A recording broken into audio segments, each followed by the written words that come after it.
Assalamualaikum warahmatullahi wabarakatuh. Let me introduce myself. My name is Eka Wahyuni from class M233 number 25. Here I will explain the material about characteristic of young learner, characteristic of teacher young learner, and the roles of young learner. Now the first one we will discuss is characteristic of young learner. A. Characteristic of elementary school age children. The elementary school age period is divided into two, namely the lower grades and the high grades. Characteristic of the lower grades 6 to 10 years. 1. There is a high positive collaboration between physical condition and activement. 2. Submission to traditional game rules. 3. There is tendency to praise oneself. Characteristic of the high classes 9 to 13 years. 1. Interest in colored physical daily life. 2. Very realistic, curious, and eager to learn. 3. Toward the end of this period there is introduced is specialties or subject as special talent begin to emerge. B. Physical, social, and emotional development of elementary school student. The following is the physical, social, and emotional development of elementary school student. 1. Physical motor development as their physical growth, motors, children motoric development can be well coordinated.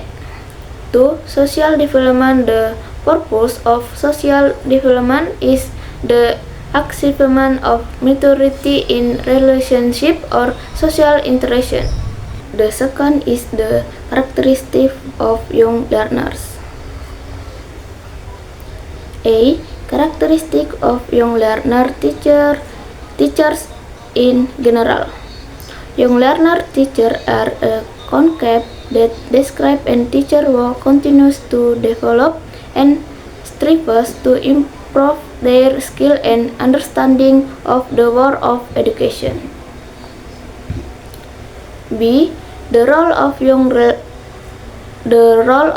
learner teacher in improving the quality of education in school. Young learner teacher can act as developers of relevant and effective curriculum. They can analyze student needs, develop a curriculum that suits those needs. Thus, the curriculum that is developed can help students achieve the desired learning goals. C. Challenge faced by young learner teacher in carrying of their duties in the world of education. 1. Lack of teaching experience. 2. Adaptation to curriculum and technology. 3. Dealing with student diversity. 4. Administrative pressure and workload.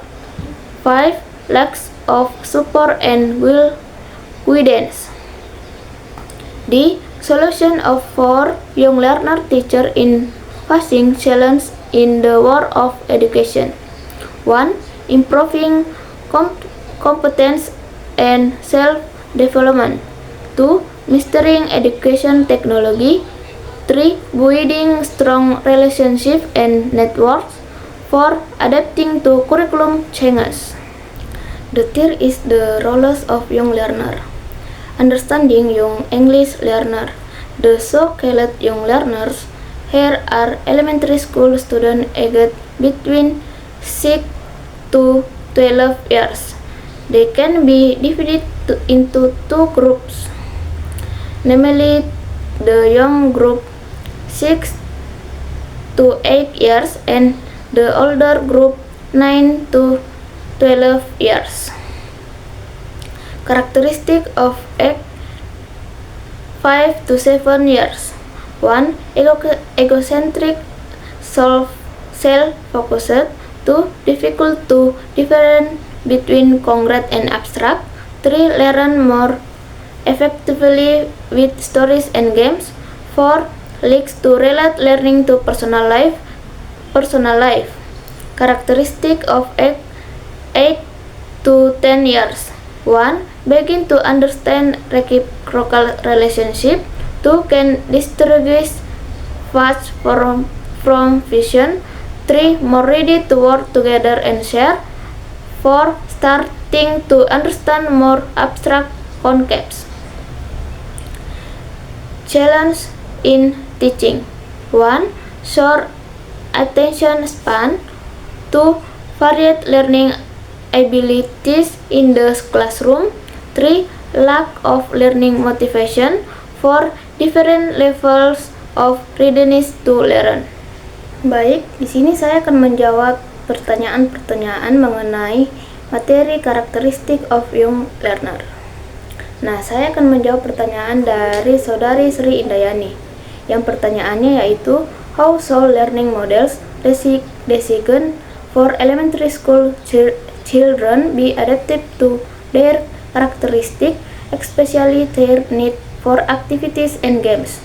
How can learning model such as contextual teaching and learning atau CTL be adapted to meet the needs of elementary school children?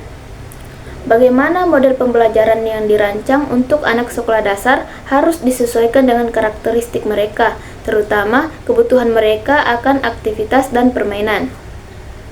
Bagaimana model pembelajaran seperti contextual teaching and learning atau CTL dapat disesuaikan untuk memenuhi kebutuhan anak sekolah dasar? Nah, jawaban saya yaitu model pembelajaran untuk anak sekolah dasar harus disesuaikan dengan karakteristik mereka yang aktif dan suka bermain. Model contextual teaching and learning atau CTL sangat cocok karena mengaitkan materi dengan kehidupan nyata, sehingga lebih mudah dipahami dan menarik bagi anak. Pembelajaran dapat dilakukan melalui permainan edukatif, eksperimen, diskusi kelompok, dan proyek sederhana yang melibatkan pengalaman langsung sehingga anak lebih aktif, kreatif, dan termotivasi untuk belajar. Selanjutnya, saya akan menjawab pertanyaan dari Saudara Muhammad Aspar Kadir. Yang pertanyaannya yaitu Social Development in Elementary School Children in Market by increasingly broad social interaction both with family member and peers. Both of those, there are children who have difficulty interacting, for example, with their friends. So what is your solution to overcome these children's social problems? Perkembangan sosial pada anak usia sekolah dasar ditandai dengan semakin luasnya pergaulan, baik dengan anggota keluarga maupun teman sebaya. Namun, tentu saja ada anak yang sulit berinteraksi, misalnya dengan teman-temannya. Lalu bagaimana solusi Anda untuk mengatasi permasalahan sosial anak tersebut? Nah, jawaban saya yaitu anak yang sulit berinteraksi dengan teman sebaya perlu dibantu dengan pendekatan yang sabar dan bertahap. Guru atau orang tua bisa mengajaknya dalam aktivitas kelompok kecil, memberikan tugas yang mendorong kerjasama, serta melatih keterampilan sosial seperti menyapa, berbicara dengan sopan, dan berbagi. Selain itu, menciptakan lingkungan yang aman dan mendukung akan membantu anak merasa lebih percaya diri untuk berinteraksi.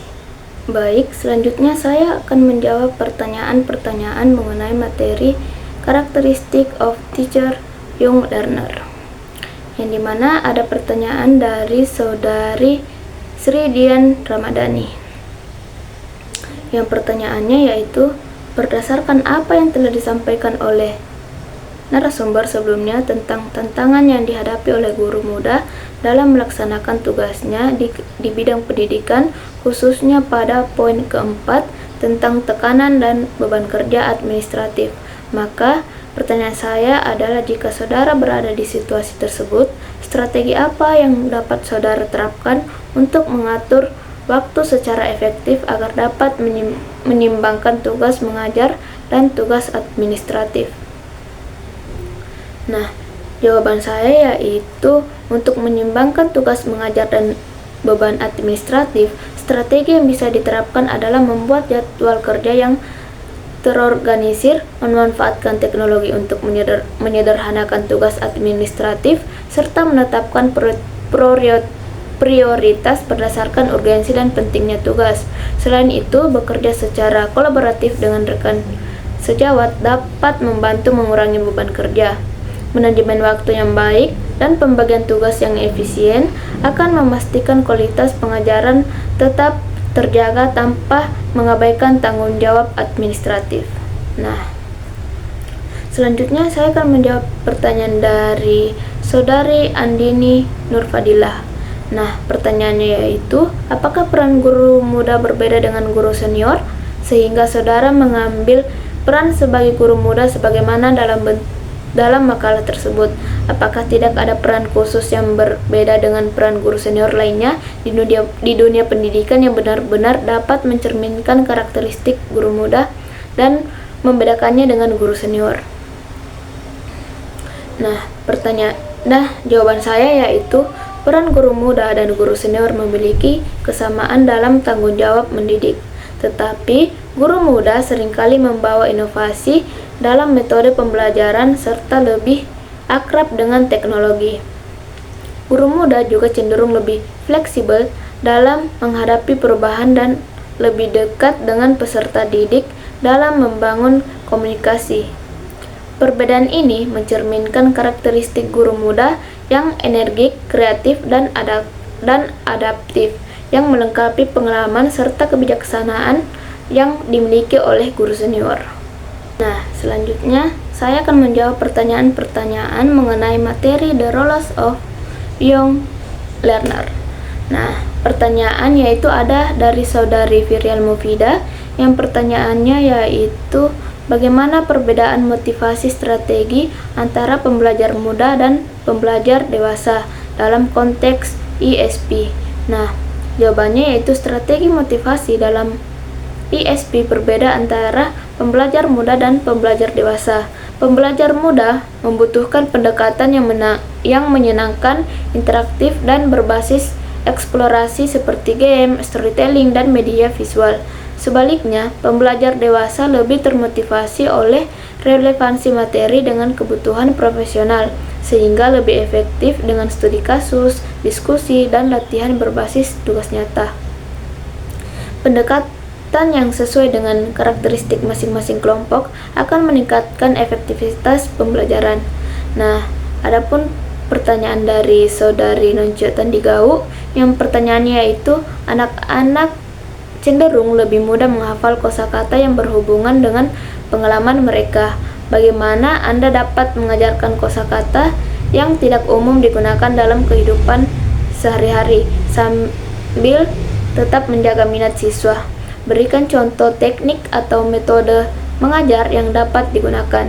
Nah, jawaban saya yaitu untuk mengajarkan kosakata yang jarang digunakan dalam kehidupan sehari-hari, guru dapat menggunakan teknik kontekstual dan multisensori agar siswa tetap tertarik. Salah satu metode yang efektif adalah Total Physical Response atau TPR, di mana siswa mempelajari kata-kata baru melalui gerakan dan aktivitas fisik.